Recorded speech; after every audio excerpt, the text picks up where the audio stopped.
students, welcome to our channel. Let's start today's session. Today we are going to discuss about the new exercise, that is 9b. 9a exercise हम complete कर चुके हैं. Let's start from 9b, that is inversely proportional. First, what is the definition of inversely proportional? देखो, जो हमने 9a exercise में we had discussed, that is directly proportional. Yes, directly proportional. For example, v is directly proportional to p. v is directly proportional to p. It means if value of p is increasing, then the value of v automatically increasing. अगर p बढ़ रहा है तो v भी बढ़ेगा. If p is decreasing, then value of v is also decreasing. Yes, and इसको हटाने के लिए हम कोई भी constant लिखते थे, that is constant of variation. आया कुछ याद? Yes, 9a का जो इंट्रोडक्शन है बहुत पहले किया था, तो वो आप चेक कर सकते हो प्लेलिस्ट में जाकर या फिर वीडियोस में. So let's start from inverse proportion. अब इनवर्सली प्रोपोर्शनल का क्या मतलब? बिल्कुल सिमिलर सा ऐसा ही है और बहुत इजी एक्सरसाइज है. Just like this is directly proportional and this is inversely proportional. One by something. It means if p is decreasing then the value of v is increasing. Inversely proportional है. Inversely मतलब उल्टा है. If p is increasing then v is decreasing. If p is decreasing then v is decreasing. ठीक है, और इसके लिए भी हमारे पास कोई ना कोई क्या होगा? Constant of variation k into 1 by p, और we can write k by p because if we multiply 1 by k then we get the answer k. v is equal to k by p where k is the constant of variation. अब हमारे पास यहां से क्या आया? v is equal to k by p. v is equal to k by p. p is the denominator in this fraction k by p. If I want to find the value of k, then p goes to upside with v, that is vp is equal to k. vp is equal to k. ये v and p कुछ भी नहीं है, some variables let की है, कुछ भी value let की है. You can take it as t, a, b, c, whatever you want to take. Vp is equal to k. यहाँ से हमारे पास क्या निकल के आया? यहाँ से हमारे पास ये निकल के आया, अगर डायरेक्टली प्रोपोर्शनल है तो V by P is equal to k. V by P is equal to k. अगर हमसे कांस्टेंट ऑफ वेरिएशन पूछा जाता है इनडायरेक्टली प्रोपोर्शनल में, तो we get the answer something denominator और समथिंग इन द फ्रैक्शन. अगर इनवर्सली प्रोपोर्शनल में k की वैल्यू आएगी तो वो क्या होगा? Multiple of this two terms. इसमें डिवाइड हो जाएगा, इसमें मल्टीप्लाई हो जाएगा. क्यों हो जाएगा वो मैंने आपको दोनों कोरिलेट करके बता दिए.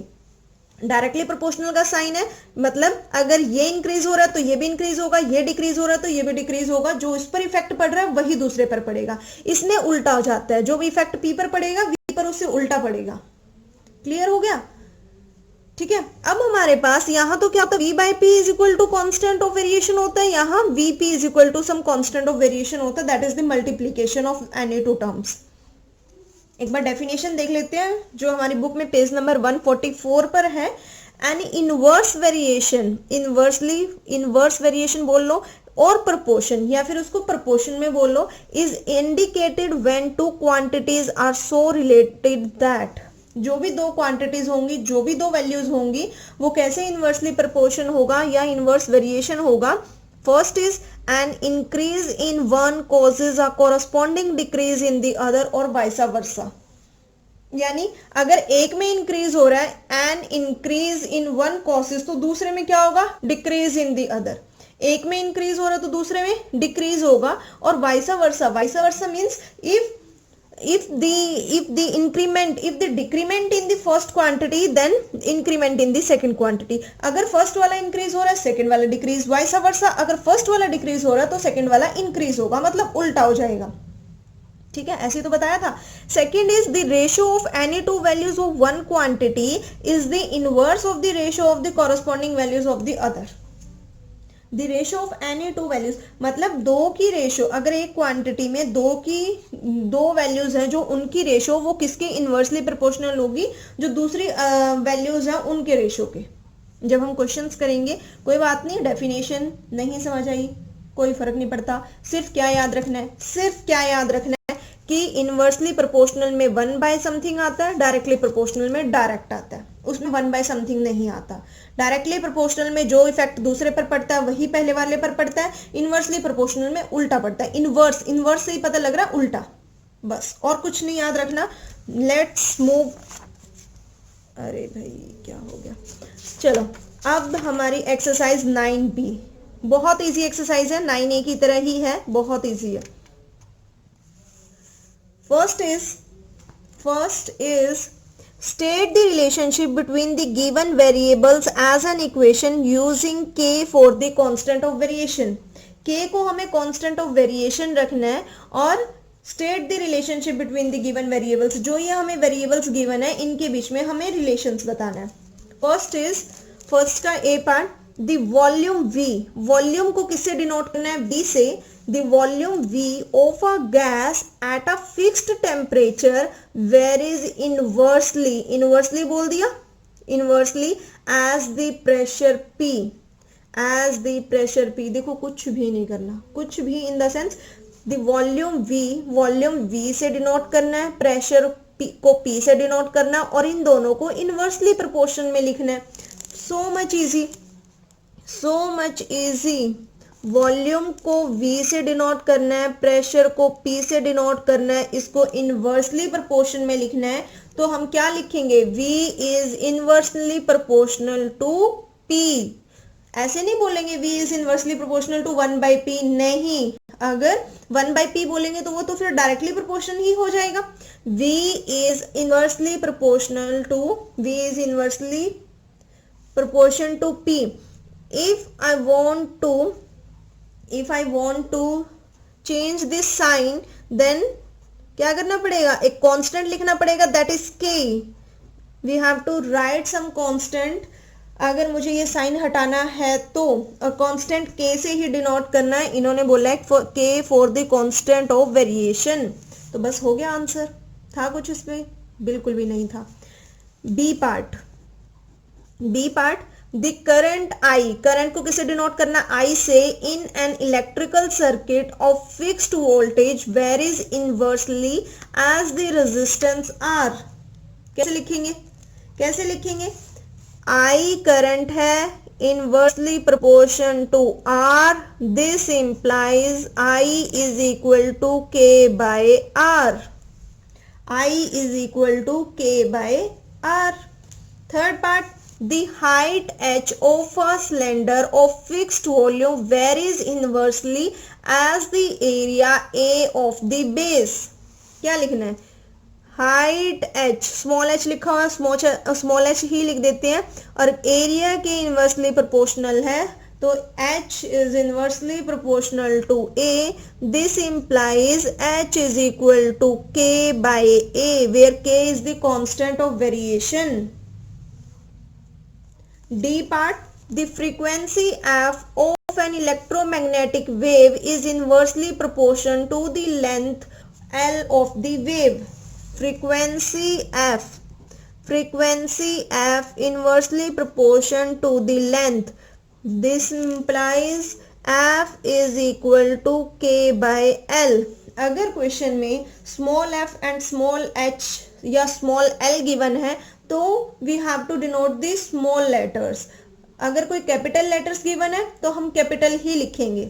बहुत इजी था, सिर्फ लिखना था, उसको एक्सप्रेशन देना था, nothing else. Second question, fill in the blanks in the following table by determining first whether x and y vary directly or inversely। तो हमें इनको क्या करके डिवाइड करके या सॉल्व करके ये देखना है, ये डायरेक्टली वेरी करती हैं या ये इनवर्सली वेरी करती हैं। ये डायरेक्टली वेरी कर रही हैं या ये इनवर्सली वेरी कर रही हैं, तो हमें सब के सब ABCD पार्ट्स चेक करने हैं। तो देखो कैसे चेक करेंगे,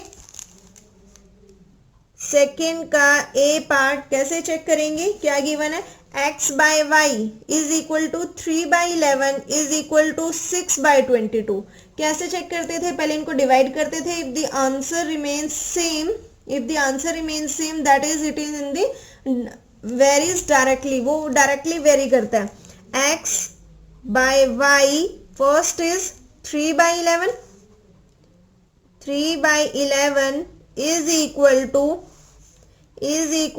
6/22. देखो, we can't cut 3/11 but we can cancel it out 6/22 on the 2 table.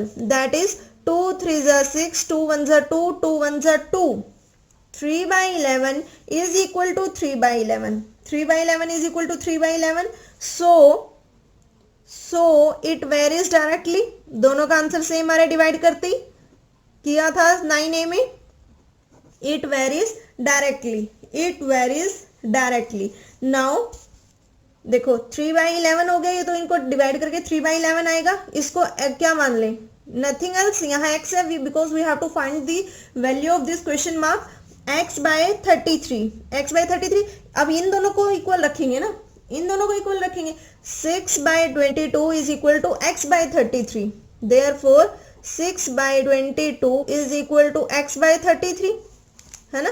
तो इसको कट किया, हमारे पास क्या आया 3/11. It means 3/11 is equal to x/33. 33 is in the denominator of this fraction of right hand side. We have to find the value of this x.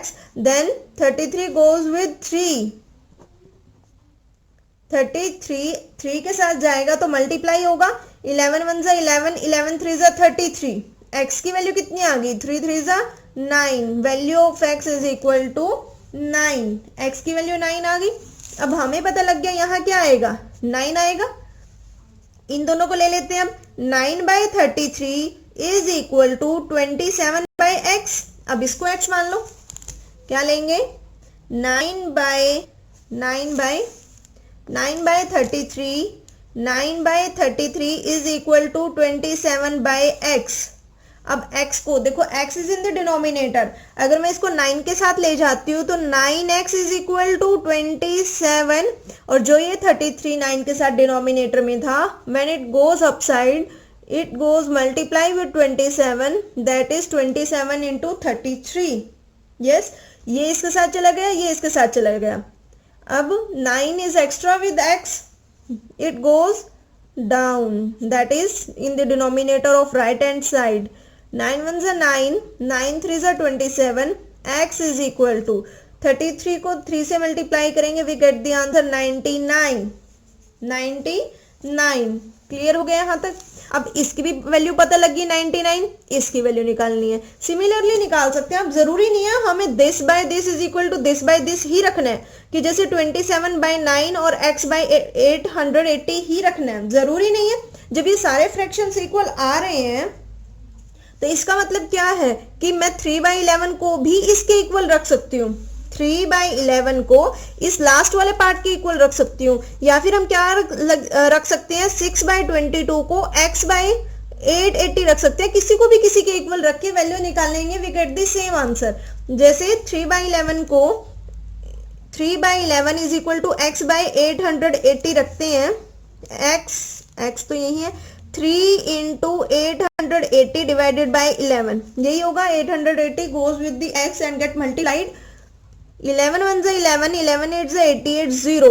Now if you multiply 80 by 3, then 3 8 are 24, 0 is equal to x. x की value कितनी आ गई, 240.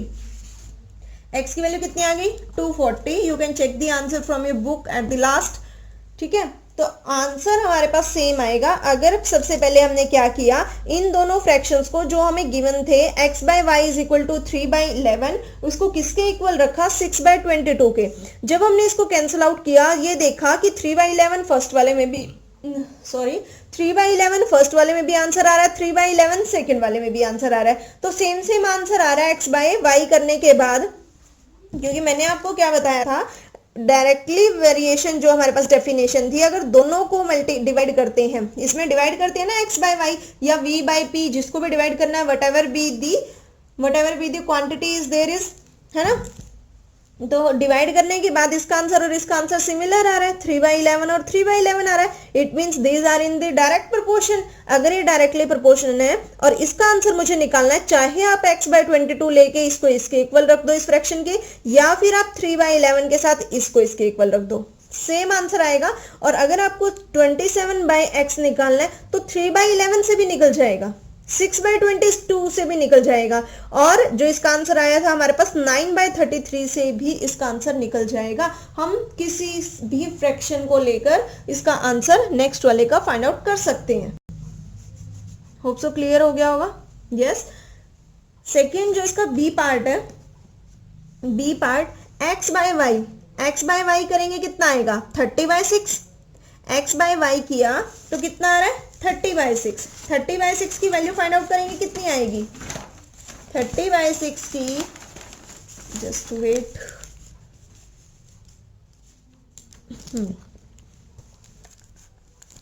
First is x by y, x by y B part, x by y किया और first वाला 30/6 is given, 30/6।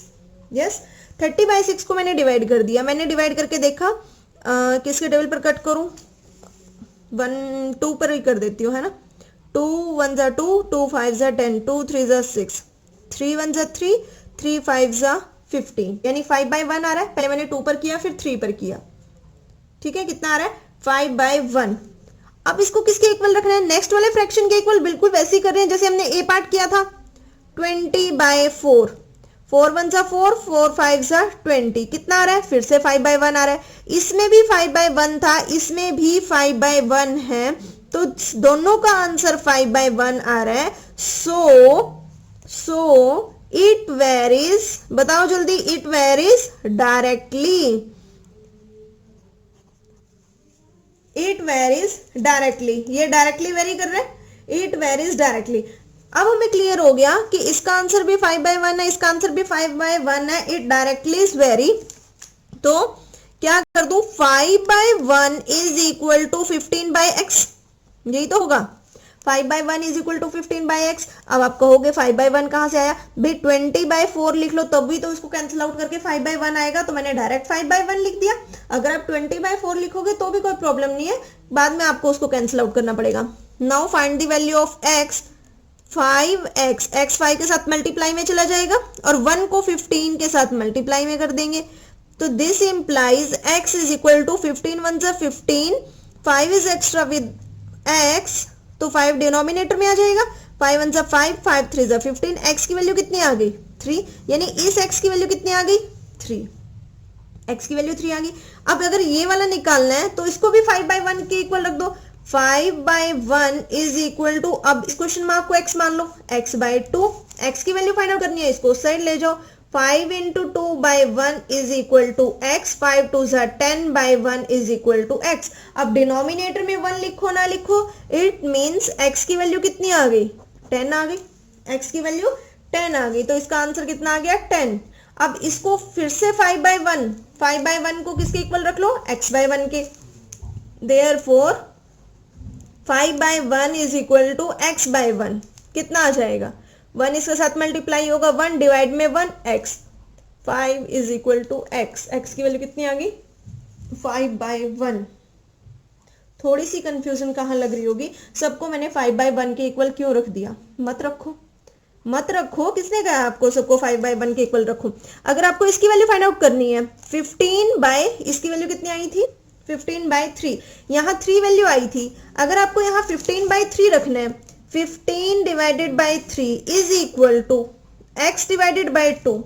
अब अगर इसको कैंसिल आउट करते हैं तो ये भी तो 5/1 आ रहा है, फिर से आंसर 10 ही आएगा ना इसके लिए, तो कोई मैटर नहीं करता, आप चाहे उसको डिवाइड करके लिखो, चाहे विदाउट डिवाइड लिखो, चाहे आप फर्स्ट वाला फ्रैक्शन के साथ लास्ट वाले की वैल्यू फाइंड आउट करो, चाहे सेकंड के साथ लास्ट वाले की करो, थर्ड के साथ करो, फोर्थ के साथ करो, जिस मर्जी के साथ करो, आंसर सेम आएगा, answer will be same. Clear? Yes. Next is C part, C part बिल्कुल सिमिलर है, देखो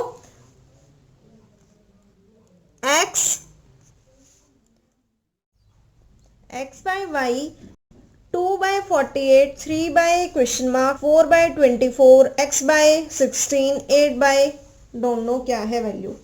तो देखो अगर आपने ए पार्ट और बी पार्ट में थोड़ा सा भी फोकस किया है, थोड़ा सा भी चीज नोट डाउन की है, in a part the value of x is increasing, 3 6 question mark 27 question mark means increasing ना, value of y is also increasing, 11, 22, 33 and 888.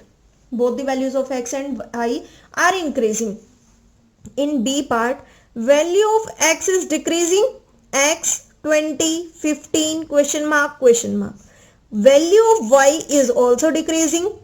6, 4, 2, 1. Yes, yani if value of x is increasing, value of y is increasing. When value of x is decreasing, value of y is also decreasing. अगर decrease हो रहा है दोनों value तो direct variation, increase हो रहा है अगर x इंक्रीज हो रहा है y भी इंक्रीज हो रहा है तो भी डायरेक्ट वेरिएशन. तो देखते हैं यहां से भी पता लग रहा था. ठीक है, कोई बात नहीं. सी पार्ट में value of x is increasing 2, 3, 4 up to so on 8. Value of y is decreasing. Value of x is increasing. x की वैल्यू तो बढ़ रही है, y की वैल्यू क्या हो रही है, डिक्रीज हो रही है. तो ये कौन से वेरिएशन में है, एक की वैल्यू बढ़ रही है एक की वैल्यू घट रही है, तो कौन सा variation, inverse proportion, inversely variation. Yes, समझ आ रहा है, टेबल को देख के समझ आ रहा है अब तो कौन सा डायरेक्टली प्रोपोर्शन होगा कौन सा इनवर्सली प्रोपोर्शन होगा. इसमें बताओ डी पार्ट में value of x is increasing 1, 5, 10 and so on, और value of y is decreasing. Value of y is decreasing ना, तो ये भी क्या होगा, इनवर्सली प्रोपोर्शन होगा. इनवर्सली प्रोपोर्शन होगा. अब देखते ही पता लग रहा है किसमें तो हम x बाय y निकालेंगे. डायरेक्टली प्रोपोर्शन था तो दोनों में x बाय y निकाला है, तो वैसे क्वेश्चन सॉल्व किए जैसे हमने एक्सरसाइज 9A में किए थे. लेकिन सी पार्ट में बिकॉज ऑफ इनवर्सली वेरिएशन हम क्या लिखेंगे, since when x decreases y increases. x decrease हो रहा है y इंक्रीज हो रहा है, thus it varies inversely. Inversely very कर रहा है. इनवर्सली वेरीज के लिए हमने क्या पढ़ा था, दोनों का प्रोडक्ट सम कांस्टेंट k के इक्वल होगा. Value of the product of the two quantity is equal to some constant k. Yes, अब x की value 2, value of x is 2, value of y is 48 is equal to कितना होगा 96. If we multiply 48 by 2, what will we get, 96 as the constant. Means k की value कितनी हो गई, 96. k की value 96 हो गई. अब सबके लिए k की वैल्यू रिमेन्स कांस्टेंट ना, k की वैल्यू तो कांस्टेंट है because k is a constant of variation. तो 3, नेक्स्ट केस के लिए 3 और y की value we don't know, y की वैल्यू हमें नहीं पता, तो y की वैल्यू को y रखा इज इक्वल टू किसके इक्वल आएगा, इसकी वैल्यू भी कांस्टेंट k के इक्वल होनी चाहिए. क्योंकि अगर x है और y है, x की वैल्यू 3, y की value some constant y, because we have to find the value of that particular y is equal to, ये भी तो k के इक्वल आएगी, और k की वैल्यू तो हम पहले निकाल चुके हैं, 96 आ रही है. k की वैल्यू तो 96 आ रही है, तो कितना हो जाएगा, 3 तो एक्स्ट्रा है y के साथ, it goes with 96 in the denominator. 3 1 3, 3 3 9, 2. तो y की वैल्यू कितनी आ गई, 32. y की वैल्यू कितनी आई, 32. In the next part 4 by 24, इसमें तो पता ही है, कुछ फाइंड आउट करने की जरूरत नहीं है. नेक्स्ट वाले में x की वैल्यू नहीं पता, y की वैल्यू 16 पता है, x की वैल्यू डोंट नो, x की वैल्यू वी डोंट नो, और y की वैल्यू कितनी 16. Now x remains same, that is x, and the value of y is 16 is equal to कितना होगा, 96. x into 16 is equal to 96. x is we have to find the value of x, so 16 goes with 96. 16 कितना हो जाएगा, 16 1 16, 16 6 96. x is equal to 6. कुछ बच्चों को तो 16 का टेबल ही नहीं आता होगा, तो x की वैल्यू भी आ गई यहाँ से. Now C part, x by 8, x की वैल्यू पता है 8, y की वैल्यू नहीं पता, क्वेश्चन मार्क. तो x की वैल्यू 8, यानी कि x की वैल्यू 8 और y को y रखेंगे इज इक्वल टू 96. वो कांस्टेंट ऑफ वेरिएशन के इक्वल ही रहेगा 96. y is equal to 96 by 8 कितना हो जाएगा, y इज इक्वल टू 12. सबकी वैल्यू फाइंड आउट होगी, इजी था. बहुत इजी था। क्या किया, सिर्फ जिसका भी आपको पूरा पूरा पता है, जिसका x भी पता है, जिसका y भी पता है, उन दोनों को मल्टीप्लाई करके वहां से k की वैल्यू आ जाएगी, और जैसे ही k की वैल्यू आई बाकी के लिए क्या करना है, x y is equal to k। या तो आपको x की वैल्यू पता होगी या y की वैल्यू पता होगी। अगर x की वैल्यू पता है तो y की वैल्यू निकालनी है, अगर y की पता है तो x की वैल्यू निकालनी है। बस दूसरी चीज को जो पता है उसको नीचे ले जाओ, उसकी वैल्यू आ जाएगी। Easy, so much easy. D part में बिल्कुल आपको ऐसे ही करना है। 1/125, 1/125, 1/125 it means x y is equal to k, x y is equal to k। तो x और y, if we multiply the value of x and y, what will we get? We get the constant of variation. Now multiply this part, x की value 1, y की value 125. If I multiply 1/125, we get 125. Means constant of variation, that is the value of k is 125. Value of k 125 आ गई, तो 5 पता है, y नहीं पता, तो कितना हो जाएगा, 5 into y is equal to 125. 5 goes with the denominator of 125 और सॉल्व कर लेना। कर लोगे? यस, ये आपका होमवर्क है। डी पार्ट आपको खुद करना है। बाकी पीडीएफ जो इसका सॉल्यूशन है वो आपको डिस्क्रिप्शन में in the form of PDF मिल जाएगा। बाकी के क्वेश्चन नंबर 3 ऑनवर्ड्स हम नेक्स्ट की वीडियो में देखेंगे। तब तक आप इनको अच्छे से समझना। कोई भी डाउट आता तो ज़रूर कमेंट करना, वीडियो को लाइक करना, शेयर करना। Thank you.